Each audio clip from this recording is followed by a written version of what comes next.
The giant black ships moved through space like death itself. Each one was the size of a small moon, covered in red markings that glowed like fresh blood. They belonged to the Zethkari Empire, and for 300 years, no one had been able to stop them. Admiral Vextar stood on the bridge of his flagship, the Crimson Sovereign. He was tall and thin, with gray skin and forearms.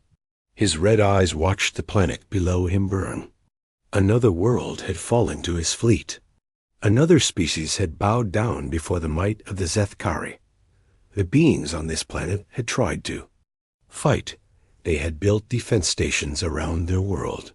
They had ships with weapons and shields, but it had not mattered. The Zethkari weapons were too strong. Their ships were too big. Their technology was too advanced. Vextar remembered when the fighting started 3 hours ago. The aliens below had fired everything they had. Missiles, energy beams, plasma cannons. All of it had struck the Zethkari shields and done nothing. Not even a scratch on the black hull's dot. Then the Crimson Sovereign had fired back. Just once, the main plasma cannon had charged up, glowing red like a star. The beam that came out was wider than a city. It had struck the biggest defense station and turned it into dust in seconds. After that, the surrender came quickly. "Admiral," said his tactical officer, walking up to him. The officer was shorter than Vextar, but just as gray. He carried a data pad with information from across the galaxy. 17 more systems have fallen this month. Vextar nodded. This was how it always went. The Zethkari fleet would arrive at a system. They would show their power. The local species would see that fighting was useless. Then they would surrender. Any resistance? Vextar asked, though he already knew the answer. None worth mentioning. The Kepler system tried to run. We caught their evacuation ships before they reached hyperspace. The mining colonies in the Ross sector attempted to hide in an asteroid field. We found them within hours. Vextar walked to the main screen. It showed the planet below, once green and blue, now covered in smoke and fire. Cities that had stood for thousands of years were now ruins. Millions of beings who had lived free were now slaves. This was the Zethkari way. They did not just conquer. They crushed. They wanted other species to know that fighting back was hopeless. Fear was their greatest weapon, even more powerful than their plasma cannons. The tactical officer continued reading from his pad. The Andorian Republic lasted 4 hours. The crystal cities of Vega Prime were destroyed in 1 day. The Federation of Free Worlds disbanded rather than face us in battle. Each name on the list had once been mighty. The Andorians had ruled 50 star systems. Their ships had been fast and their pilots brave. But when the Zethkari came, courage meant nothing. The Andorian fleet had charged straight at the enemy, fighting with honor. They had all died with honor too. The crystal cities had been different. They were ancient, built by a species that lived for thousands of years. They had technology that could bend space and time. But the Zethkari had weapons that could destroy anything, no matter how old or advanced. Vextar had been there for both. Battles. He had watched the Andorian ships break apart under his guns. He had seen the crystal spires fall like broken glass. It was always the same. The enemy would fight hard at first. Then they would realize the truth. The Zethkari could not be beaten. What about the next target? Vextar asked. The tactical officer touched his pad. A new image appeared on the main screen. It showed a small yellow star with several planets around it. One of the planets was blue and green, covered in clouds. The Sol system, a young species called humans. They have one habitable world and several colonies. Their technology is primitive, mostly nuclear weapons and chemical rockets. Their largest ships are smaller than our shuttles. Vextar studied. The image. The humans looked weak. Their ships were crude metal boxes with engines strapped on. Their weapons were simple missiles and projectile guns. They had only just learned to travel between stars. "How long do you estimate the conquest will take?" Vextar asked. "Less than a day, possibly just hours. They have no energy shields. Their hulls are made of simple metal. A single hit from our main guns will destroy their largest vessel." Vextar smiled. It was not a pleasant expression. His teeth were sharp and yellow. "Send the order to the fleet. We move to Sol System tomorrow. I want to finish this quickly and move on to more important targets." The tactical officer bowed and walked away.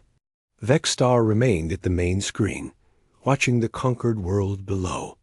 He had done this 1,000 times before. He would do it 1,000 times more. The Zethkari Empire stretched across half the galaxy now. Every week brought new worlds under their control. Every month saw entire civilizations bow down before their might. There seemed to be no end to their expansion. But Vextar was starting to feel something he had never felt before. Boredom, conquering, had become too easy. The thrill of battle was gone when the enemy could not fight back. Victory meant nothing when it was guaranteed. He thought about the early days of the Empire. Back then, some species had actually put up good fights. The war with the Stellar Confederation had lasted 3 years. The Silicon Lords had made them work for every system. Those had been real battles, with real danger. Now it was just slaughter. Show up, demand surrender, destroy a few cities if they said no. Accept their submission. Over and over again. Maybe these humans would be different, Vextar thought. Maybe they would surprise him. But as he looked at their primitive ships and simple weapons, he knew better. Tomorrow, the Sol System would fall just like all the others. The humans would learn what every other species had learned. The Zethkari were unstoppable. Far away, on the edge of Zethkari space, other fleets were moving toward different targets. Hundreds of ships, thousands of weapons, millions of soldiers. All part of the great machine that was turning the galaxy into one giant empire. And somewhere in a small system called Sol, on a blue planet called Earth, the humans were going about their daily lives. They had no idea that tomorrow would change everything. They did not know that death was coming for them in black ships with red markings, but they would learn soon enough. Everyone did, in the end. Captain Jake Morrison stood in front of the big window at Luna Station. He was looking at his new ship, the USS Defiance. She was huge, almost a mile long, and covered in scars from many battles. Her metal hull was gray and rough, not smooth, and pretty like alien ships. She looked like what she was, a weapon built by humans who knew how to fight. Morrison was 40 years old, with short brown hair and tired eyes. He had been fighting the Zethkari for 2 years now. He had seen, too, many friends die, too many ships destroyed, too many colonies burned to nothing. Commander Lisa Hayes walked up next to him. She was his second in command, a smart woman with red hair and green eyes. She had lost her brother when the aliens attacked Proxima Base, like everyone else in the other human fleet. She had personal reasons to hate the enemy. "The final tests are done," she said. "Dr. Sullivan says the new shields are ready. Chief Rodriguez has the weapons online. We can launch whenever you give the word." Morrison nodded, but kept looking at his ship. The Defiance was different from every other human vessel. She had been built using pieces of destroyed alien ships. Human engineers had spent months studying Zethkari technology, trying to understand how it worked. The past 6 months had been hell for humanity. The aliens had come without warning, appearing in the outer colonies like death from space. New Singapore had fallen in hours. The mining stations in the asteroid belt had been wiped out in a single day. Proxima Base, home to 3 million people, was now just floating debris.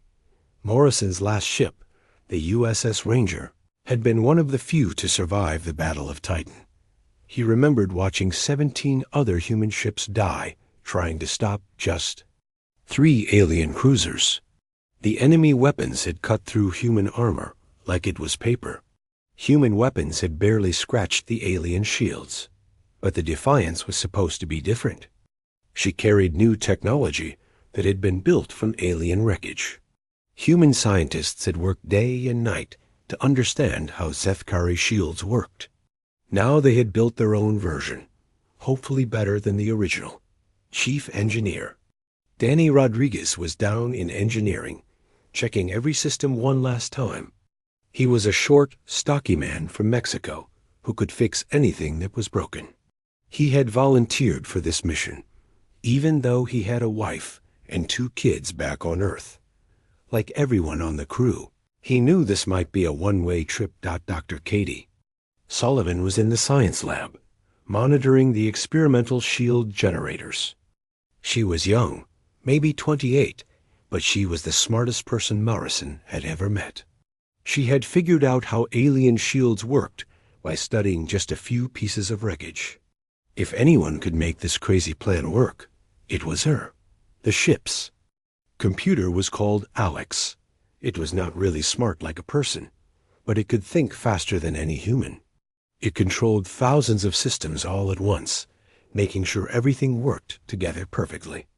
The crew had started talking to it like it was real, which Morrison thought was probably not healthy. "Captain," Hayes said quietly, "the latest reports from Earth Command are not good. The aliens are massing a huge fleet just outside our solar system. Admiral Brooks thinks they will attack within the week." Morrison closed his eyes for a moment. Earth had maybe 50 ships left that could fight. The aliens had hundreds, maybe thousands. It should have been an easy victory for them. It would have been, if not for the Defiance. "How many people do we have on board?" Morrison asked. 412. All volunteers. The best crew we could find. Morrison thought about that. 400 people to save 8 billion. It did not seem like very good odds. But humans had never been good at math when it came to impossible situations. They had a bad habit of trying anyway. Lieutenant Ben Parker was on the bridge, running final checks on the weapon systems. He was young, maybe 25, but he was the best gunner in the fleet. He had grown up playing video games, and somehow that made him good at shooting real weapons at real targets. Communications. Officer Amy Clark was testing all the radio equipment. She was the one who would coordinate with other human ships during the battle. She had a soft voice, but she never panicked, even when everything was going wrong around her. Morrison walked away from the window and headed for the bridge. It was time to go. The Defiance was ready. Her crew was ready. Earth was counting on them. The bridge was smaller than on most ships, but it was packed with the newest technology. Screens showed information from all over the ship. The captain's chair was simple but comfortable. Morrison had asked for it to be built without any fancy decorations. This was a warship, not a pleasure cruise. "All stations report ready," Hayes said. She took her position next to him. Morrison sat down in his chair and looked around at his crew. These people had all volunteered to fight an enemy that had never been beaten. They knew they would probably die, but they were here anyway, because that was what humans did when their backs were against the wall. "Alex," Morrison said to the computer, "prepare for launch." "Launch sequence initiated," the computer replied in its calm electronic voice. "All systems green. Reactor at full power. Weapons charged. Shields online." Morrison felt the ship begin to move, slowly at first, then faster as the engines warmed up. Through the main screen, he could see Luna Station falling away behind them. Soon they would be in open space, heading for the edge of the solar system where the aliens waited. "Set course for the outer system," Morrison ordered. "Best speed." Course laid in. Parker replied from his station. Morrison leaned back in his chair and tried to relax. In a few hours, they would know if their plan would work. The Defiance would either save humanity or die trying. There was no middle ground, no second chance, but that was fine with Morrison. Humans had never been good at giving up anyway. The Zethkari fleet arrived at the edge of the Sol system like a storm of death. 3 massive cruisers led the way, each one bigger than a city. Behind them came 12 smaller ships, but even the smallest was larger than anything humans had ever built. Admiral Vexstar stood on the bridge of his flagship, expecting this to be just another easy victory.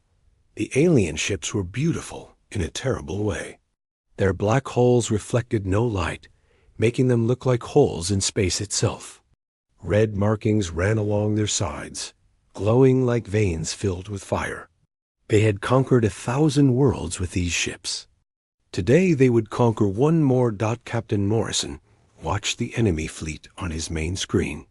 The Defiance was hidden behind one of Jupiter's moons, along with 36 other human ships. They looked tiny compared to the aliens. The biggest human ship was smaller than the smallest alien escort. Range is 12 million miles and closing, Lieutenant Parker reported from his weapons station. His voice was steady, but Morrison could hear the fear underneath. Everyone on the bridge knew they were probably about to die. Communications coming in from the alien flagship, Amy Clark said from her station. They are demanding our surrender. Morrison almost smiled. The aliens always did this. They wanted their enemies to give up without a fight.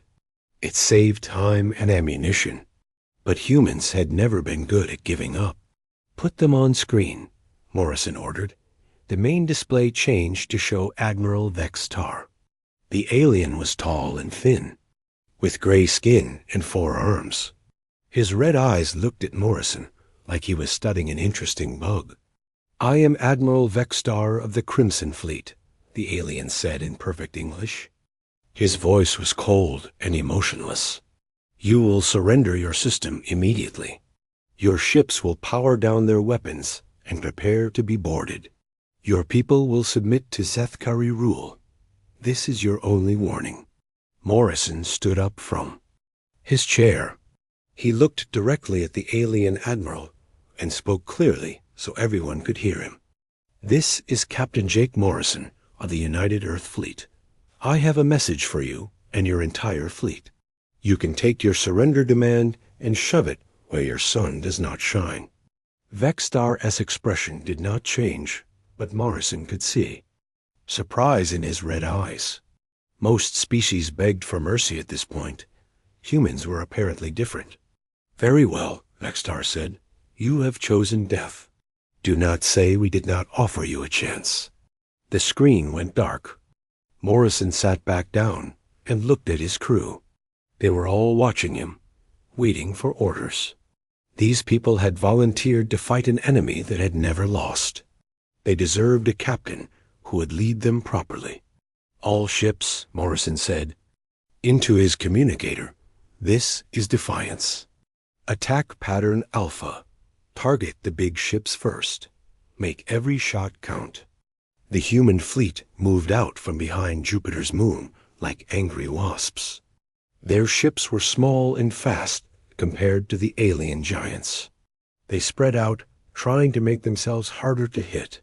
The first alien ship to fire was the Devourer of Worlds, one of the 3 big cruisers.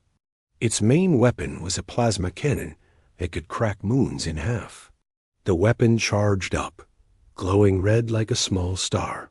Then it fired. The beam was beautiful and terrible. It was wider than a city block and hot, enough to melt steel in seconds. It struck the Defiance directly in the center, hitting her new experimental shields, and it stopped.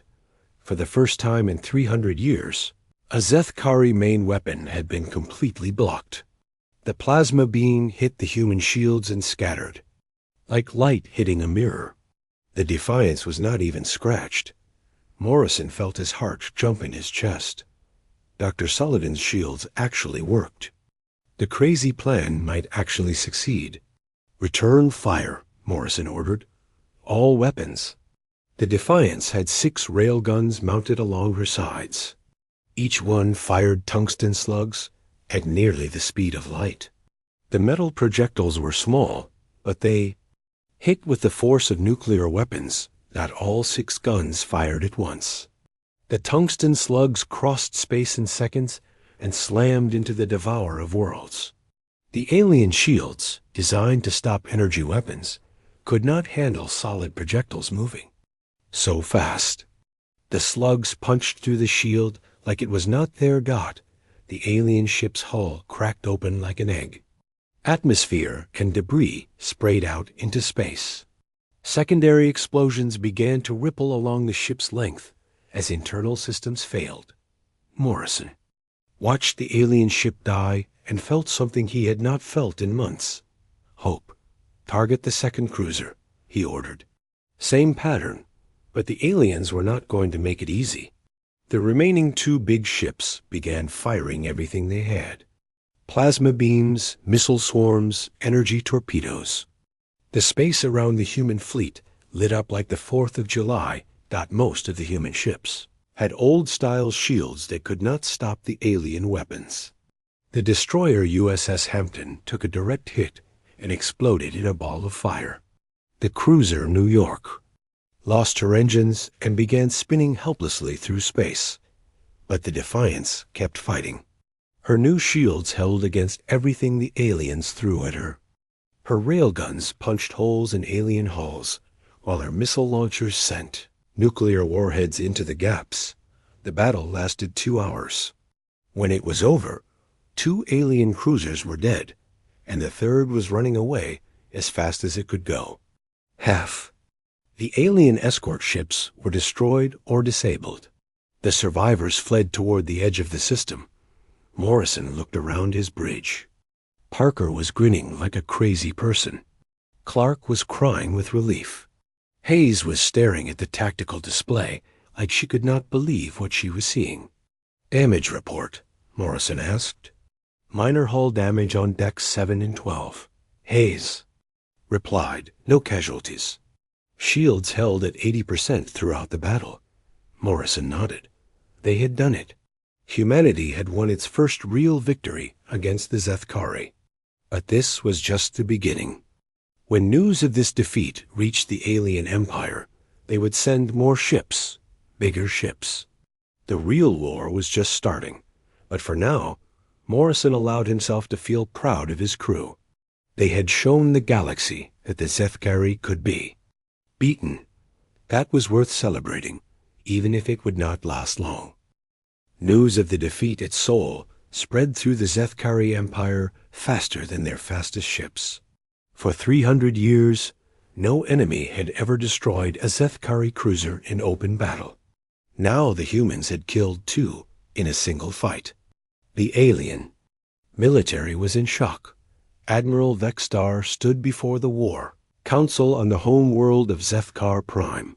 The council chamber was massive, with walls of black stone covered in red symbols. 12 high commanders sat in tall chairs, all of them staring at Vextar with angry red eyes. "Explain this failure," said High Commander Zareth, the leader of the council. His voice echoed through the chamber like thunder. "How did primitive humans destroy ships that have conquered 1,000 worlds?" Vextar kept his head high, but inside he felt shame burning like acid. "Their ship had new shields we have never seen before. Our weapons could not penetrate them. And their projectile weapons somehow got through our defenses. One ship," Zareth said slowly. "One human ship defeated an entire patrol fleet." "The ship appears to be unique," Vextar replied. "Intelligence reports suggest they built it using salvaged pieces from our destroyed vessels. They have somehow reverse-engineered our technology." The council members looked at each other with concern. No species had ever been able to copy Zethkari technology before. Most aliens could barely understand how their own weapons worked, let alone alien designs. "What is the status of this ship now?" asked another council member. "It has disappeared. Our scouts cannot locate it anywhere in human space. We believe it is hiding, perhaps making repairs, but Vexstar was wrong. The USS Defiance was not hiding. She was hunting. Captain Morrison stood on his bridge, watching a Zethkari supply convoy. On the main screen, 3 transport ships were carrying weapons and ammunition to alien forces, attacking the human colony on Kepler 438b. They were protected by 2 escort cruisers, but Morrison was not worried about them anymore. Range to target? Morrison asked. 15,000 miles and closing, Lieutenant Parker replied. He was much more confident now than he had been during their first battle. Success did that to people. The past month had been busy for the Defiance and her crew. They had hit alien supply lines across 12 different star systems. Every time the Zethkari tried to reinforce their fleets or resupply their bases, the human ship would appear like a ghost. Chief Rodriguez and his engineering teams had been working around the clock. Every piece of alien wreckage they found was brought aboard and studied. The ship's weapons were constantly being improved. Her shields were getting stronger with each upgrade. Dr. Sullivan had made a breakthrough the week before. She had figured out how to make their shields adapt to different types of weapons in real time. Now, when the aliens fired at them, the shields would change to be more effective against that specific attack. "Begin attack run," Morrison ordered. The Defiance moved. In fast, her engines at full power. The alien escorts saw her coming and turned to fight. Their plasma cannons charged up, glowing red in the darkness of space. But the human ship was ready for them. When the aliens fired, the Defiance's shields adapted instantly. The plasma beams scattered harmlessly, while the human railguns returned. Fire. The first escort cruiser died quickly, its hull split open by tungsten slugs moving at incredible speed. The second tried to run, but human missiles caught it before it could escape. The supply ships surrendered without firing a shot. Morrison ordered his crew to board the transports and take everything useful. Alien weapons, shield generators, computer, cores, anything that could help humanity fight back. The Zethkari had been stealing from conquered worlds for centuries. Now humans were stealing from them. "Captain," Amy Clark said from her communication station, "we are receiving a message from the Kepler colony. The alien ground forces are retreating. Without supplies, they cannot continue their attack." Morrison nodded. This was how they were. Winning the war, one supply convoy at a time. The Zethkari had huge fleets, but those fleets needed food, fuel, and ammunition. Cut off their supplies, and even the mightiest ship became helpless. But Morrison knew the aliens were adapting too. Intelligence reports said they were building new ships specifically designed to hunt the Defiance. Admiral Vexstar had been given command of a special fleet with orders to destroy the human ship at any cost. "Set course for the Vega relay station," Morrison ordered. "Intelligence says there is a big alien fleet gathering there. We need to hit them before they can organize." The Vega relay station was important because it controlled hyperspace routes to 6 different star systems. If the aliens could build up forces there, they could attack human colonies from multiple directions at once. The Defiance arrived at Vega 3 days later. What Morrison saw on his screen made him whistle in surprise. The aliens had not just sent a few ships. They had sent a battle cruiser, twice the size of their normal cruisers, surrounded by 20 escort vessels. "That is a lot of firepower," Commander Hayes said quietly. "Yes, it is," Morrison agreed. "But we have advantages they do not know about yet." Dr. Sullivan had been working on a new shield configuration that could redirect enemy weapons back at the ships that fired them. It was dangerous and used a lot of power, but it might be enough to even the odds. The battle began when the alien battlecruiser fired its main weapon. The plasma beam was enormous, big enough to destroy a city.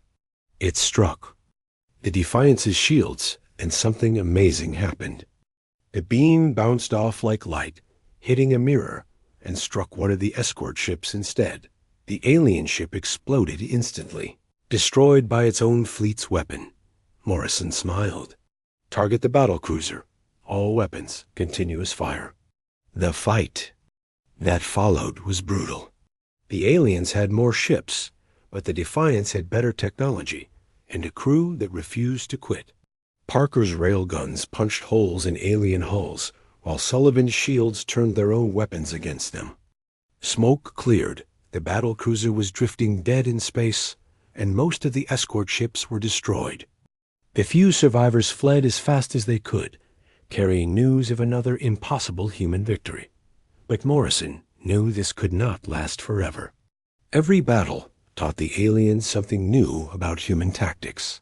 Soon they would find a way to counter the Defiance's advantages. When that happened, the war would become much more difficult.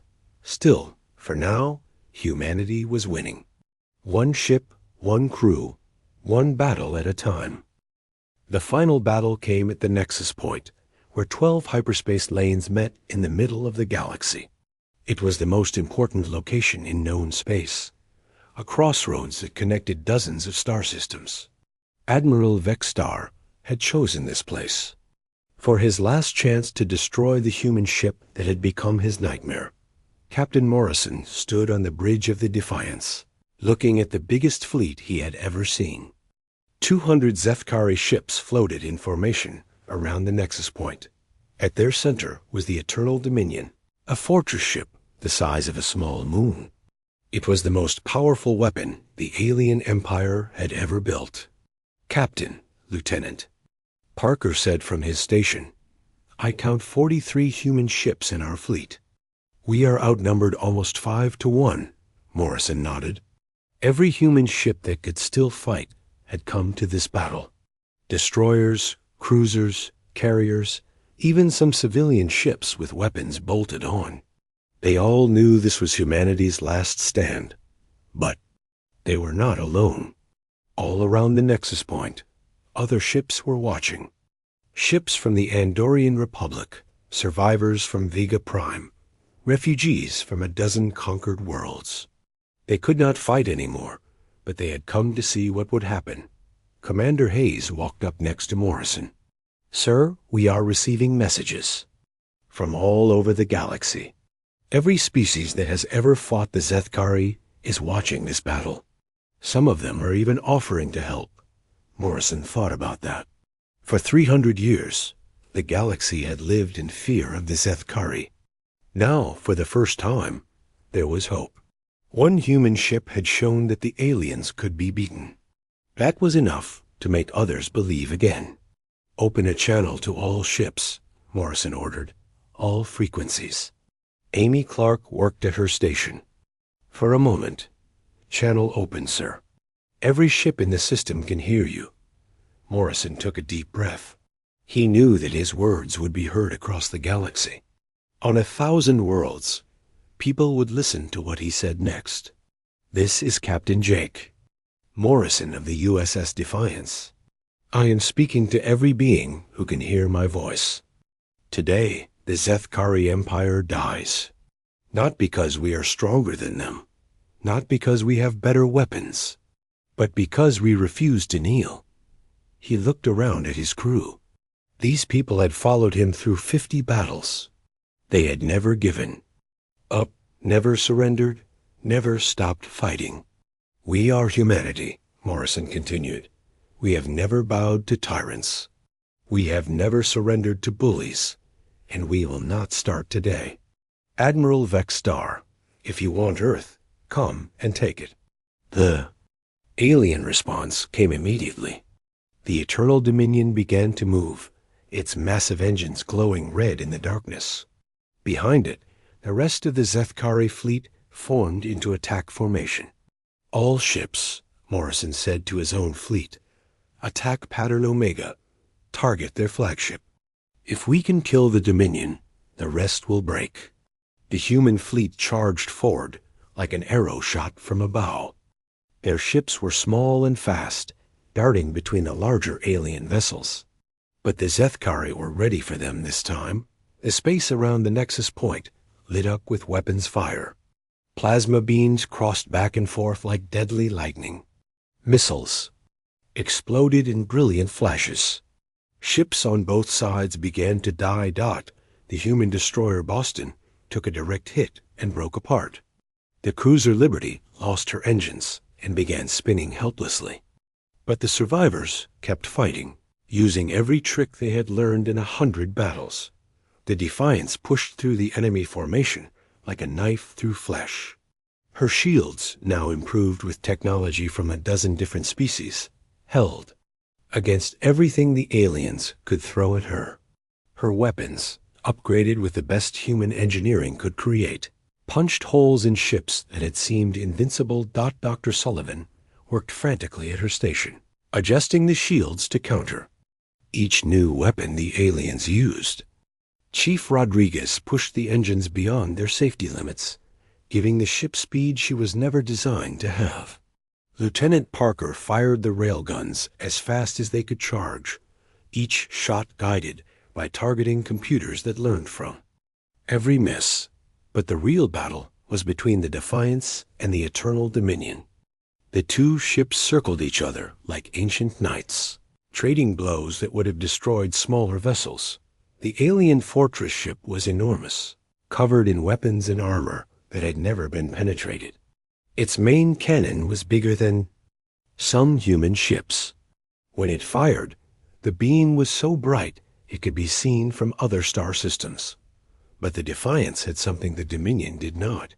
She had a crew that would rather die than lose. Full power to forward shields, Morrison ordered, as the alien cannon charged up again. "Sir, that will drain our weapon systems," Hayes warned. "Do it anyway." The alien beam struck the Defiance head-on with enough force to crack a planet. But Sullivan's shields held, bending the energy around the ship like water flowing around a rock. At the same moment, Parker fired every weapon the ship had directly into the Dominion's main cannon. The alien weapon exploded, sending fire deep into the fortress ship's hull. Secondary explosions began to ripple through the vessel as critical systems failed. Admiral Vextar, standing on his bridge as it filled with smoke and sparks, realized that his 300-year empire was ending. The humans had done what no other species could do. They had refused to be afraid. The Eternal Dominion broke apart in an explosion that lit up half the galaxy. Admiral Vextar died, still wondering how one small human ship had brought down the mightiest empire in history. When the light faded, the remaining Zethkari ships were already running. Without their flagship and their admiral, they had no will to fight. The battle was over. Morrison looked around at his bridge crew. They were tired, battered, but alive. More importantly, they had won. "Status report," he asked. "We have 31 human ships left operational," Hayes replied.